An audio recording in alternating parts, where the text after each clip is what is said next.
Welcome to నిసికా story.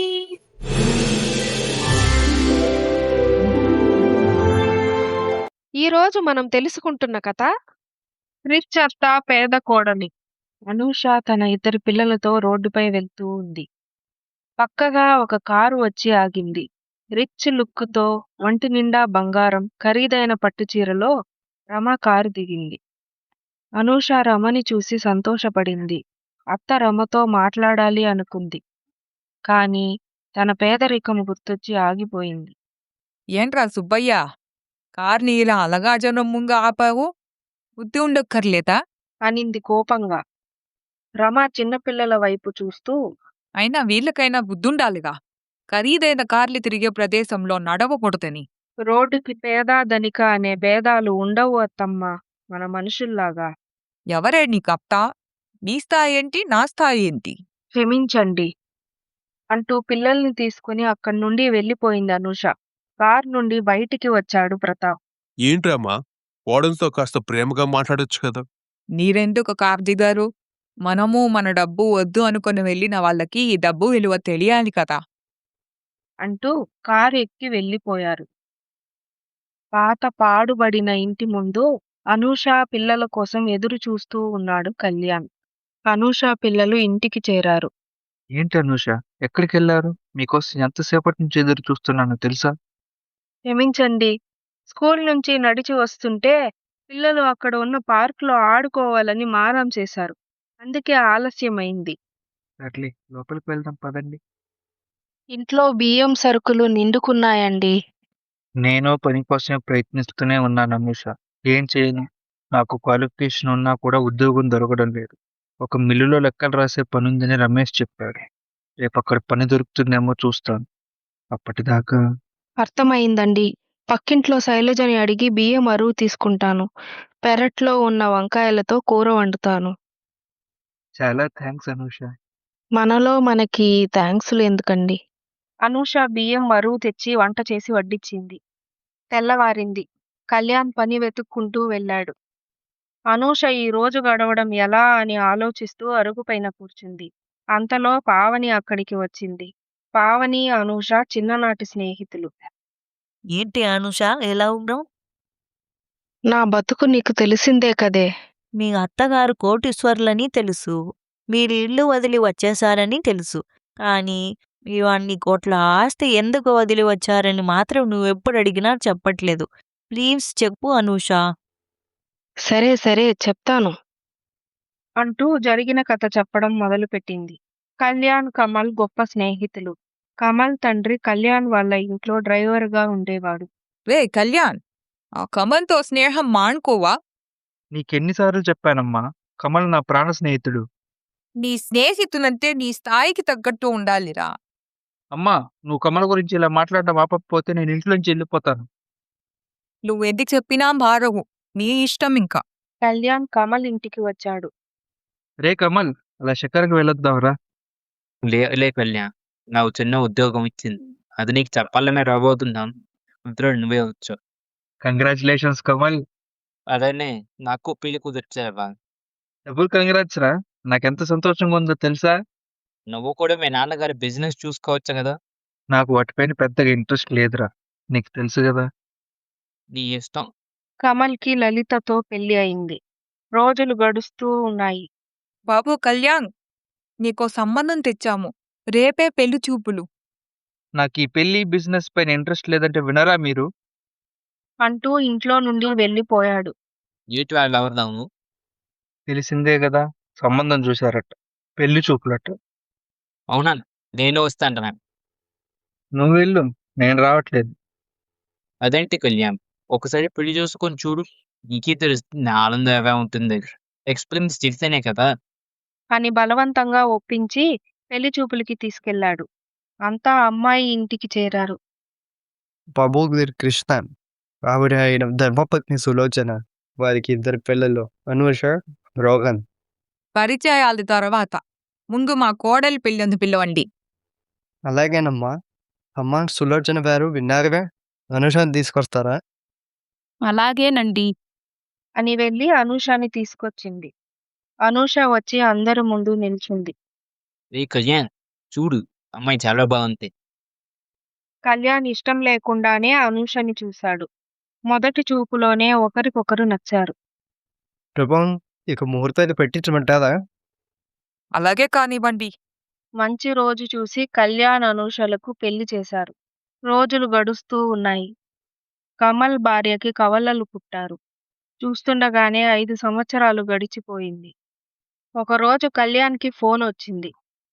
Kamal ఫ్యామిలీకి accident అయిందని, హాస్పిటల్లో ఉన్నారని. కళ్యాణ్, అనూష పరుగు పరుగున హాస్పిటల్ చేరారు. కమల్ హాస్పిటల్ బెడ్ పైన ఉన్నాడు. ఏంటి కమల్, ఇదంతా ఎలా జరిగింది? అందరం ఊరెళ్తుంటే యాక్సిడెంట్ అయింది. పిల్లలు, లలిత ఎక్కడా? ఈ చక్కరే లలిత నన్ను వదిలి వెళ్ళిపోయింది. మరి పిల్లలు, మీ అమ్మా నాన్న ఎక్కడున్నారన్నయ్య? పిల్లలు పక్క వాటిలో ఉన్నారు. అమ్మా నాన్న కూడా నన్ను వదిలి వెళ్ళిపోయారు. అంటూ బోరున ఏడ్చాడు. ఏంట్రా నీకే ఇన్ని కష్టాలు? అంతలో డాక్టర్ అక్కడికి వచ్చి కళ్యాణ్ని బయటికి పిలిచారు. నా ఫ్రెండ్ కమల్కి ఎలా ఉంది డాక్టర్? సారీ అండి, మేం ప్రయత్నిస్తున్నాం. ఇంకా ఆ దేవుడి దయ. పిల్లలు పక్కవాటిలో ఉన్నారు. అయితే వాళ్ళు పిల్లల పైన పడటం వల్ల పిల్లలకి పెద్దగా గాయాలు కాలేదు. త్వరలోనే స్పృహలోకి వస్తారు. కళ్యాణ్ కమల్ దగ్గరికి వెళ్ళాడు. ఆ డాక్టర్ నేను కూడా బతుకును అని చెప్పాడా?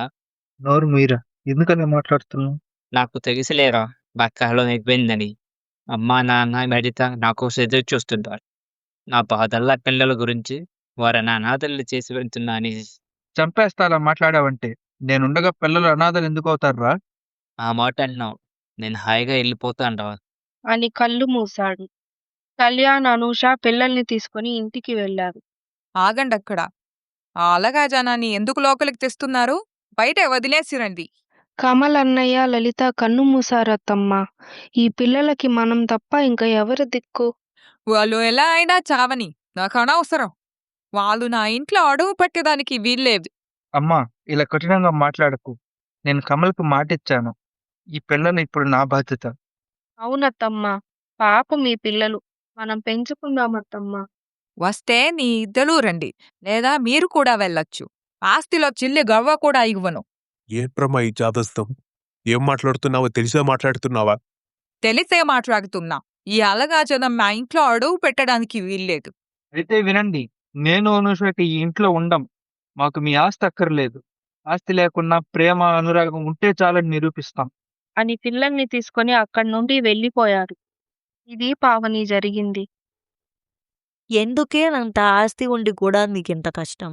ఆ పిల్లల్ని ఏ అనాథ శరణాలయంలో అయినా వదిలేసి మీరు మీ ఇంటికి వెళ్ళిపోవచ్చు కదా! చూడు పావని, నువ్వు అడిగావని చెప్పాను, సలహాలిస్తావని కాదు. మీ మంచి కోరే చెప్తున్నానే. చాలే ఆపవే. ఆ పసికందుల తప్పు ఏముందని అనాథ శరణాలయంలో ఉంచాలి చెప్పు? వాళ్ళు అనాథలు కారు. నేను మా ఆయన ఉన్నాం. వాళ్ళిప్పుడు మా పిల్లలు. సరే అనూష, మీ ఇష్టం. నేను వెళ్తున్నాను. ఇదంతా పిల్లలు చాటుగా వింటూ ఉన్నారు. అనూష పని వెతుక్కుంటూ బయలుదేరింది. ఒక ఇంట్లో వంట మనిషి కావాలని తెలిసి అక్కడికి వెళ్ళింది. ఎవరమ్మా నువ్వు? ఏం కావాలి? నీకు వంట మనిషి కావాలని తెలిసి వచ్చానండి. అవునా? వంటలు బాగా చేస్తావా? ఓ, అన్ని రకాల వంటలు వచ్చమ్మా. నిన్ను ఎక్కడో చూసినట్టుందే. ఆ, నువ్వు ఆ రిచ్చత్త రమా కోడలివి కదా? అనూష అవును అన్నట్టు తలదించుకుంది. నీకేంటమ్మా ఈ కర్మ? మేమిప్పుడు మా అత్తగారితో ఉండట్లేదండి. అవునా? మరి నీ ఆస్తి మీకు రాలేదా? మాకు ఆస్తి పైన మమకారం లేదమ్మా. ఆస్తిపైన మమకారం లేదు అనడం నిన్నే చూస్తున్నా. అమ్మా, పని ఉందా లేదా చెప్తారా? ఉందిలే. బాగా బ్రతికినదానివి కాబట్టి నెలకి 5,000 ఇస్తాను. సరేనా? చాలా సంతోషమమ్మా. ఈరోజు ఏం వంట చేయమంటారు చెప్పండి. సాయంత్రం అయింది. అనూష, పిల్లలు, కళ్యాణ్ ఇంటికి చేరారు. ఏమండి, నాకు ఒక ఇంట్లో పని దొరికింది. 5,000 ఇస్తానన్నారు. అవునా? చాలా హ్యాపీగా ఉంది అనుష. కానీ కానీయా? ఏమైంది? ఆ ఇంటి ఓనర్కి మీ అమ్మగారు బాగా పరిచయమటండి. అయితే మనకేంటి? నువ్వేం ఆలోచించకుండా పనికెళ్ళు. అలాగేనండి. మరి మీకు పని దొరికిందా? ఓ, దొరికింది. ఒక హోటల్లో క్లీనర్గా. మమ్మల్ని క్షమించండి. ఏమైంది పిల్లలు? ఎందుకని అలా మాట్లాడుతున్నారు? మా వల్లే కదా మీకు ఈ కష్టాలు. చూడండి, మీరు ఇవన్నీ ఆలోచించకూడదు. బాగా చదువుకోవాలి. సరేనా? అలాగే. ఇక నుండి మేమే మీకు అమ్మా, నాన్న. మమ్మల్ని అమ్మా, నాన్న అని పిలవాలి. అర్థమైందా? అలాగేనమ్మా. ఆ రోజు అందరూ ఆనందంగా తిని పడుకున్నారు. మరుసటి రోజు అనూష పనిచేస్తున్న ఇంటి ఓనర్ రమని ఒక క్లబ్‌లో కలిసింది. Hi Rama, hi Shanta, how are you? నేను బాగానే ఉన్నాను. అని అటుగా ఉన్న వాళ్ళ ఫ్రెండ్స్ వైపు తిరిగింది. హే ఫ్రెండ్స్, మా ఇంట్లో వంట మనిషి కావాలి అన్నాను కదా. 5 ఏళ్ళకి ఒక పని మనిషి వచ్చింది. వావ్! ఎవరి ఆ పని మనిషి? ఇంకెవరు, మన రమా గారి కోడలు. ఏంటి? రమాగారి కోడలా? రమానే వాళ్ళని ఇంట్లో నుండి పంపేసిందట. అయ్యో, ఎందుకు? ఓనర్ జరిగిందంతా చెప్పింది. ఏంటి రమాగారు ఇదంతా? ఆస్తి కోసం పిల్లల్ని బయటికి పొమ్మన్నారా? రమకి తల కొట్టేసినట్టు అయ్యి అక్కడి నుండి వెళ్ళిపోయింది. రమ ఇంటికి చేరింది. హాల్లో ప్రతాప్ కూర్చొని ఉన్నాడు. రమ కోపంగా ఉండడం చూసి, ఏమైందిరామా? ఎందుకలా ఉన్నావు? మీ ముద్దుల కోడల వల్ల ఈరోజు నేను తలవించుకోవాల్సి వచ్చింది. అనూషనా? ఏం చేసింది? రమ క్లబ్‌లో జరిగిందంతా చెప్పింది. ఇందులో అనూష తప్పే ఉంది. బతుకు తెరువు చూసుకోవాలి కదా. దానికి వంట మనిషిగా వెళ్ళడం తప్ప వేరే దారే కనిపించలేదా? వాళ్ళు బతుకుతున్నారు. అది నీకు కష్టంగా అనిపిస్తే వాళ్ళు ఇంటికి రమ్మను. ఇక నీ ఇష్టం అని ప్రతాప్ అక్కడి నుండి వెళ్ళిపోయాడు. ఒకరోజు పిల్లలు అనూషతో పాటు అనూష పనిచేసే ఇంటికి వెళ్లారు. అక్కడ రమ హాల్లో కూర్చొని ఉంది. అనూష తన పని చేసుకుంటూ ఉంది. పిల్లలు రమ దగ్గరికి వెళ్లారు. నానమ్మ, ఎవరా మీకు నానమ్మ? అమ్మగారు, మీ కోపం మా పైన కదా. మేమింట్లో నుండి వెళ్ళిపోతామండి. అమ్మగారిని, అయ్యగారిని ఇంటికి పిలవండి. ఆ పిల్లల అమాయకమైన మాటలు రమ గుండెను కదిలించాయి. అంతలో అనూష అక్కడికి వచ్చింది. అనూష మాటలకి రమ తేరుకుంది. పిల్లలు, వెళ్దాం రండి.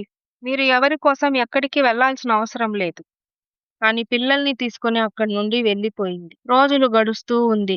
ఒకరోజు కళ్యాణ్‌కి ప్రతాప్ కాల్ చేశాడు. బాబు కళ్యాణ్, మీ అమ్మ ఆరోగ్యం క్షీణించిందిరా. హాస్పిటల్ అడ్మిట్ చేశాం. కళ్యాణ్ ప్రతాప్ మాటలు విని కుప్పకూలాడు. ఏమైందండి? అమ్మ ఆరోగ్యం బాగోలేదు అనూష. హాస్పిటల్లో అడ్మిట్ చేశారట. అయ్యో, వెళ్దాం పదండి. అమ్మా, మేం కూడా వస్తాము అని అందరూ హాస్పిటల్‌కి చేరుకున్నారు. ఇప్పుడు ఎలా ఉందమ్మా? డాక్టర్ గారు ఏమన్నారు నాన్న? అంతలో డాక్టర్ అక్కడికి వచ్చారు. ఇక్కడ రమ గారి తాలూకా ఎవరండి? మేమే డాక్టర్. మా అమ్మకి ఎలా ఉంది ఇప్పుడు? ఆమె ఆరోగ్యం బాగా క్షీణించింది. అర్జెంటుగా బ్లడ్ ఎక్కించాలి. డాక్టర్ గారు, మా రక్తం తీసుకోండి.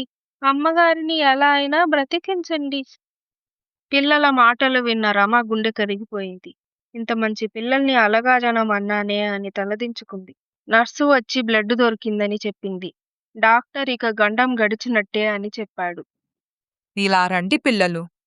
నన్ను క్షమించండిరా. డబ్బు ఉందన్న అహంకారంతో మిమ్మల్ని నానా మాటలన్నాను. ఇక నుండి మీరు నాతోనే ఉండాలి. నన్ను అమ్మగారు అని కాదు, నానమ్మ అని పిలవండి. బాబు కళ్యాణ్, అమ్మ అనూష, మీ గొప్ప మనసుని నేను అర్థం చేసుకోలేకపోయాను. నన్ను క్షమించండి. మన మధ్య ఈ క్షమాపణలు ఎందుకు అత్తమ్మా? మొత్తానికి మొండిరమ్మ నాన్నన్న రమ అయింది. చాలే. నేనెప్పటికీ మీ మొండి రమని. అందరూ ఆనందంగా నవ్వుకున్నారు. కథ సమాప్తం. ఇలాంటి ఆసక్తికరమైన కథల కోసం నిశికా స్టోరీస్ని సబ్స్క్రైబ్ చేసుకోండి. ఈ రోజుకి సెలవు మరి. Please like, share and subscribe. Comment చేయడం మర్చిపోకండి.